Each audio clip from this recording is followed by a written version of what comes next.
그가 영육간에요, 내적 외적 구원을 다 받았을 때 가장 처음 한 것이 뭐냐 하면 누웠던 자리에서 일어나 자기가 누웠던 그 침상을 본인이 가지고 들어서 집으로 돌아가는 것이었습니다.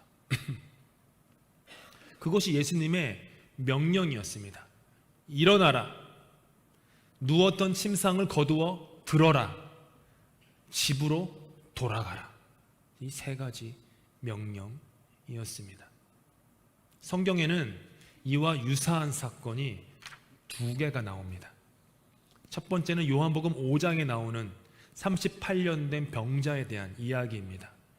한번 생각해 보시기 바랍니다. 그의 인생은요, 자그마치 38년 동안이나 주저앉아 있었던 인생이었습니다.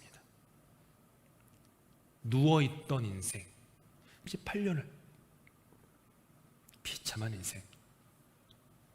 그런 그의 앞에 예수님께서 서신 후에 말씀하십니다. 일어나서 네 자리를 걷어가지고 걸어가거라. 유사한 사건인 사도행전 9장에 또 나옵니다.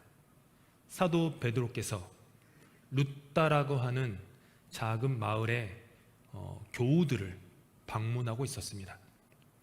그곳에는 중풍병을 앓은 지 8년이 된 애니아라고 하는 남성이 있었습니다. 그의 인생 역시 8년 동안 주저앉아 있던 인생이었습니다. 그렇게 주저앉아 있던 그의 앞에 베드로 사도가 딱 서시더니 이렇게 말합니다. 애니아야, 예수 그리스도께서 너를 낫게 하시니 일어나 네 자리를 정돈하라.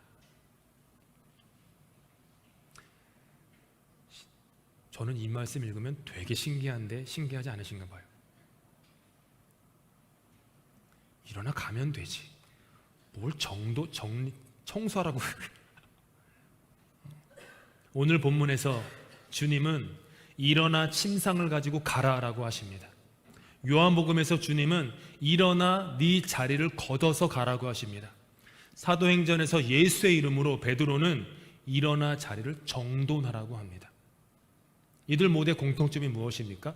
주저앉아 있던 인생들이에요. 이들은 자기 힘으로 일어나서 내가 머물던 삶의 자리를 정리정돈할 수 없는 사람들이었습니다. 그들을 향한 그들의 구원은 병이 낫는 것만이 아니었습니다. 우리는 병 낫기만 원하죠. 내 문제만 해결되기 원합니다. 그런데 주님은 언제나 한 걸음 더 나아가십니다. 주님은 그들의 병을 고치시지만 병만 고치시지 않으셨습니다.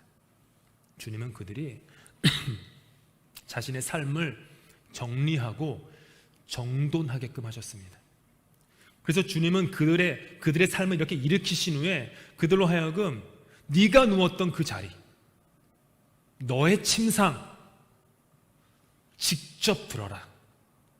지난 8년 동안, 38년 동안 다른 사람이 그동안 너 뒤치다거리 해줬는데 아니다, 이제는 네가 들어라.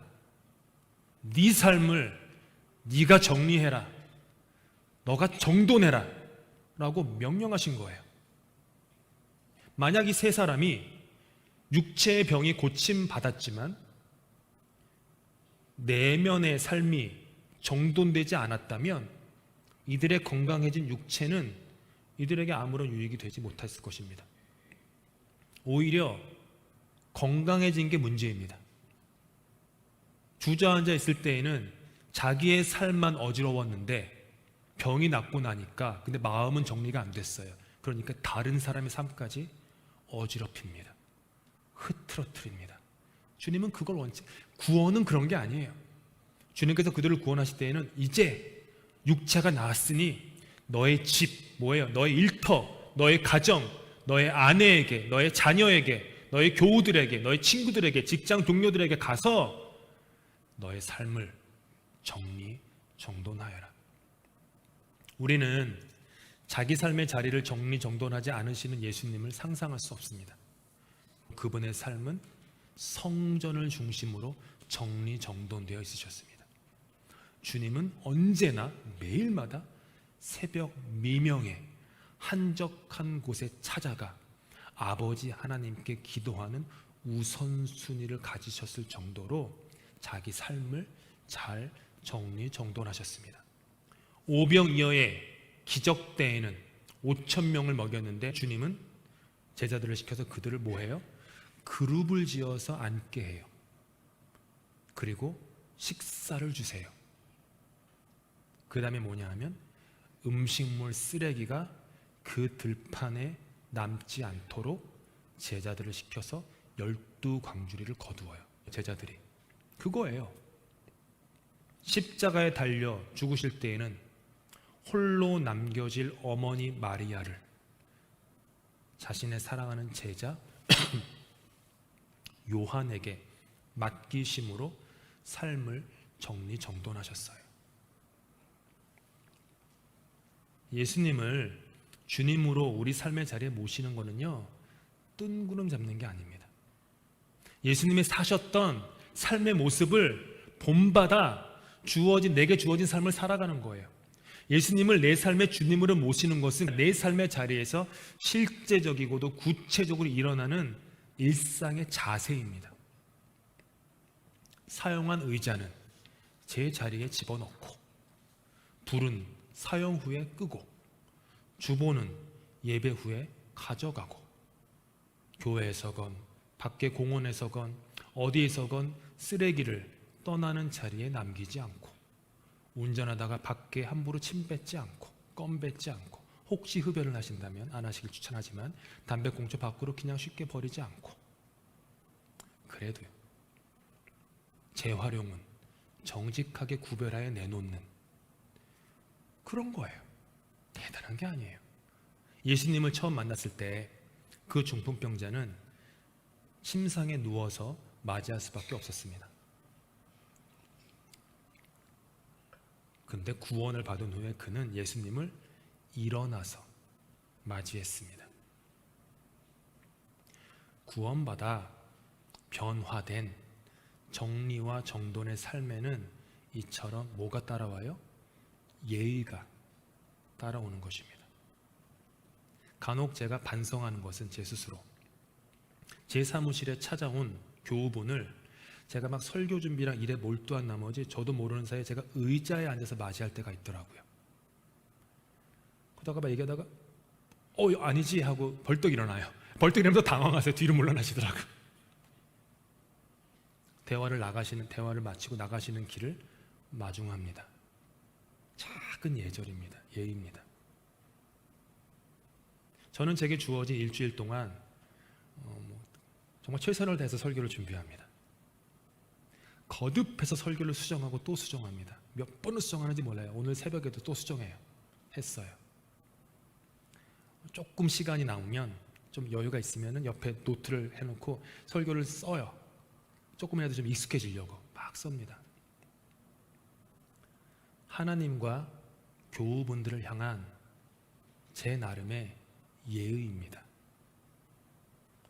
했던 설교 또 반복하고, 쉽게 가지 않고, 고민하고, 갈등하고, 묵상하고, 아파하고, 씨름하고, 하나님과 교우들을 향한 제 나름의 예의입니다.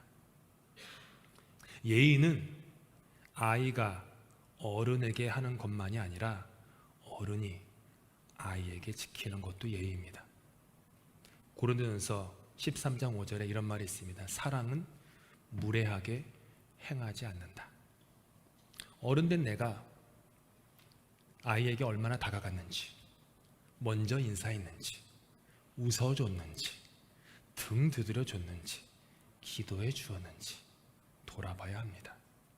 한국어 성경 번역에서 아쉬운 것이 예수님의 반말입니다.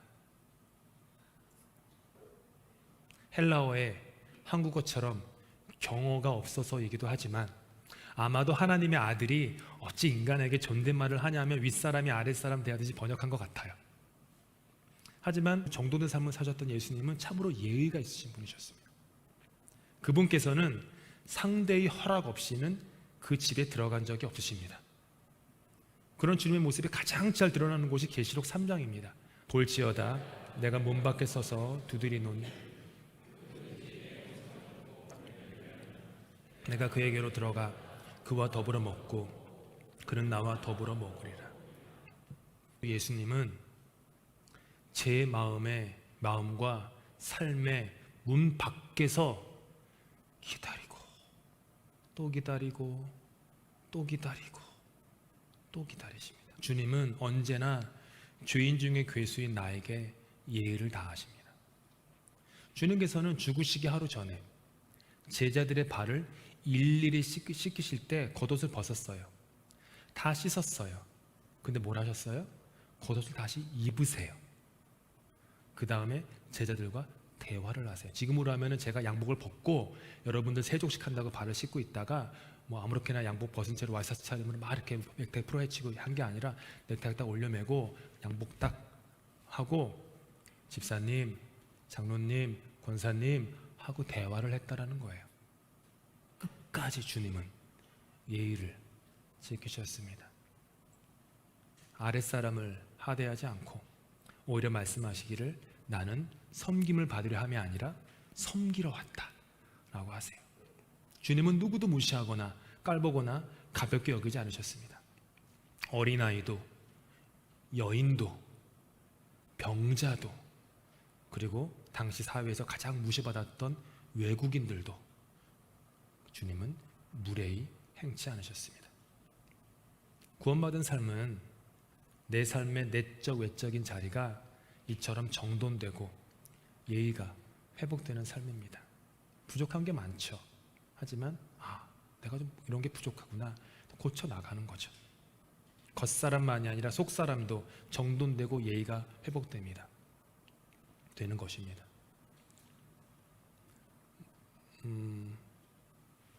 사랑하는 교우 여러분, 저와 여러분의 삶에 보이는 자리와 보이지 않는 마음의 자리들을 한번 돌아보실 수 있기를 바랍니다. 어지럽고 흐트러지고 얼룩진 삶을 살고 있지는 않습니까?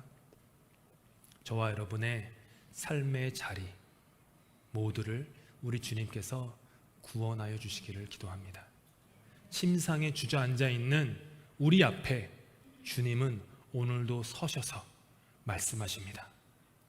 일어나라. 누웠던 침상을 거두어 들어라. 그리고 집으로 돌아가라.